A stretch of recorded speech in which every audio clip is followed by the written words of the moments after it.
Bonjour à tous, je suis Guillaume Grosbois, nouvel agent de recherche, professeur associé à l'Institut de recherche sur les forêts. Je vais être le modérateur pour cet après-midi. Donc maintenant, on va passer au bloc 4 sur l'historique et la dynamique forestière. On va accueillir Mathilde Pau qui va nous présenter une nouvelle approche suggère que le réchauffement climatique pourrait augmenter la croissance des arbres en forêt boréale. Alors bonjour, donc moi je vais vous présenter mon chapitre 1, qui a été fait sous la direction de Sylvie Gauthier et Bergeron et en collaboration avec Raphaël Chalardès, Martin Girardin et William Marchand. On sait tous que les impacts du réchauffement climatique vont être importants sur la croissance, mais finalement dans quel sens vont être ces impacts, on ne sait pas trop encore. La littérature à ce sujet n'est pas vraiment univoque. Certains montrent qu'une augmentation du stress hydrique va mener à une fermeture des stomates, une défoliation et une mort des racines fines qui, in fine, mènera à une diminution de la croissance, alors que d'autres montrent qu'au contraire, une augmentation de la période annuelle de croissance devrait augmenter la croissance.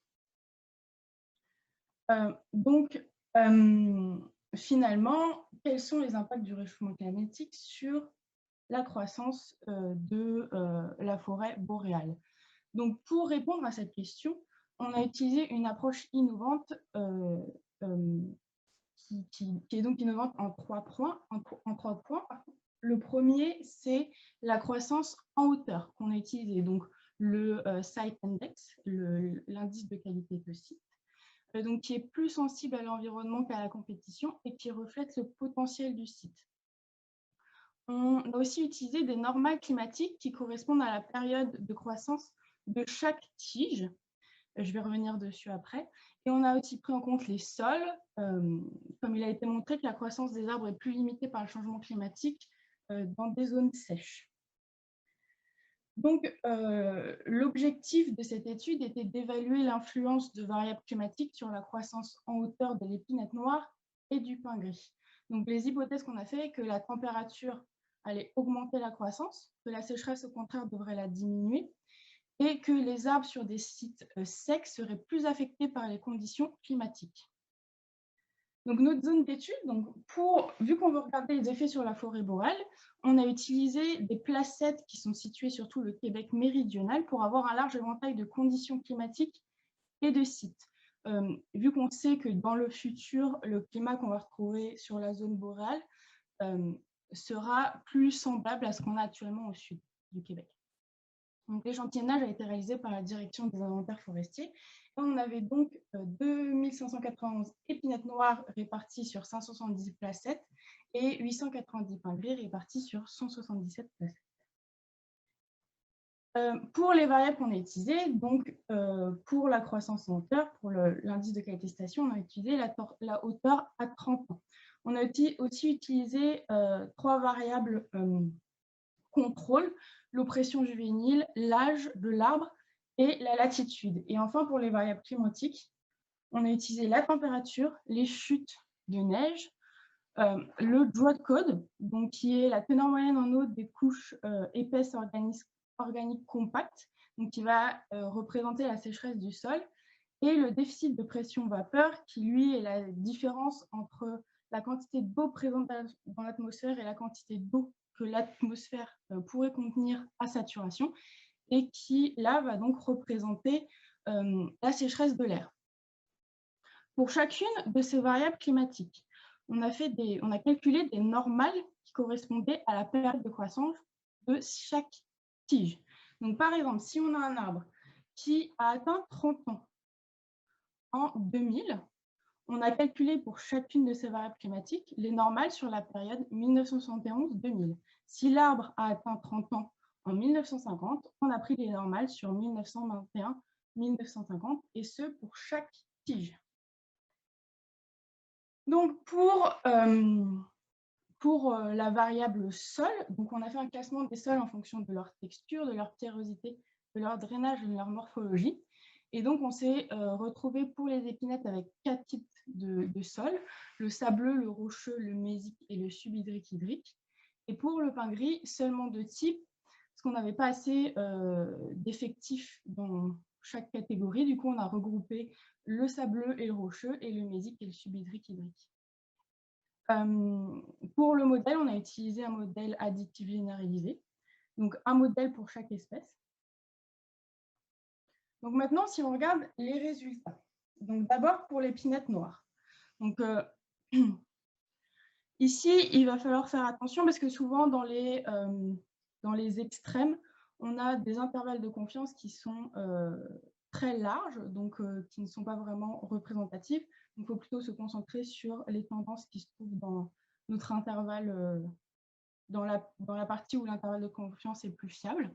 Donc si on regarde l'effet de la température sur la croissance en cœur des épinettes, on voit qu'on a une augmentation de la température jusqu'à un certain niveau où on arrive à un plateau, où on stagne finalement. Pour le draw code, par exemple, vous avez un bon exemple.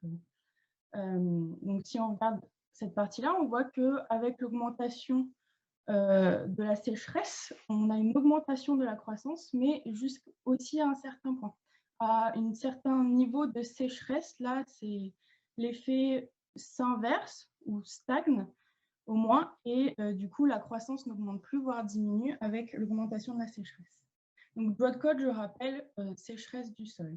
Pour le déficit de pression vapeur, donc la sécheresse de l'air, là, on a aussi une augmentation de la croissance avec la sécheresse, avec une petite baisse au milieu.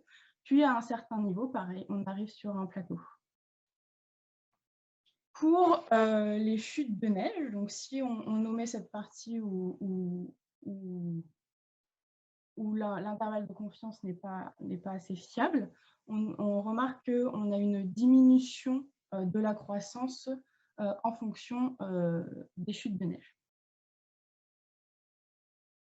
Enfin, pour les sols, donc les types de sites, on remarque que les sols mésiques et secs ont une meilleure croissance que les sols rocheux et subhydriques hydriques, malgré que voilà, les intervalles de confiance, encore une fois ici, ne sont pas très séparés, mais on a au moins une tendance. Donc maintenant, on passe aux résultats pour le pain gris. Donc là encore, on remarque toujours qu'on a une augmentation de la hauteur en fonction de la température, avec au bout, quand on atteint une certaine température, une diminution, une inversion de la courbe. Pour le doigt de code, là c'est pareil, hein, c'est pas très joli sur les extrêmes, mais si on regarde cette période-là, c'est comme pour l'épinette, on a une augmentation de la hauteur avec la sécheresse. Et quand on arrive à un certain niveau de sécheresse, là, on a une inversion de cet effet et on a une diminution de la croissance avec la sécheresse. Pour le déficit de pression vapeur,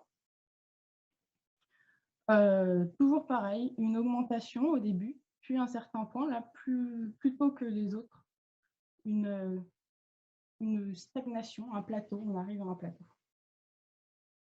Et enfin, pour les chutes de neige, là, on n'a pas d'effet très, si vous regardez avec l'intervalle de confiance, on n'a pas d'effet significatif pour le pain gris. Et pareil pour les sites, le site mésique ont une tendance à avoir une meilleure croissance que les sites secs, mais c'est très, très minime. Donc si on revient sur les hypothèses un peu, donc on a vu que la température, enfin mon hypothèse de départ était que la température devait augmenter la croissance, et c'est vrai, mais comme on l'a vu jusqu'à certains points. Quand on atteint une certaine température, cette tendance va s'inverser ou on va atteindre un plateau. Pour la sécheresse, j'avais émis l'hypothèse que ça devrait diminuer la croissance, et c'est aussi partiellement vrai comme on l'a vu. En général, dans un climat sec, l'augmentation dans un climat humide, l'augmentation de la sécheresse augmente la croissance, et quand on arrive à un certain niveau de sécheresse, là, pareil, ces tendances sont inversées, et au contraire, on observe une diminution de la sécheresse, de la croissance avec la sécheresse. Enfin, pour les arbres sur les sites secs, on avait dit qu'ils devaient être plus affectés par les conditions climatiques. Et là, c'est vrai, légèrement, il y a une tendance pour le pin gris, on va dire, et par contre, c'est faux pour les pinettes noires. On n'observe pas ça pour les pinettes noires. Et toutes ces observations, attention, il faut bien se rappeler que c'est fait en l'absence de perturbations. On regarde juste l'effet du climat sur la croissance. Donc, pour revenir un peu sur l'utilisation justement de cet indice de qualité de station, qui est beaucoup utilisé en foresterie, mais encore peu en écologie. Donc finalement, quels sont ses avantages? C'est d'abord, il permet de voir l'effet du changement climatique sur un long terme. Donc ça nous permet de regarder l'effet moyen du réchauffement climatique et pas l'effet d'événements extrêmes.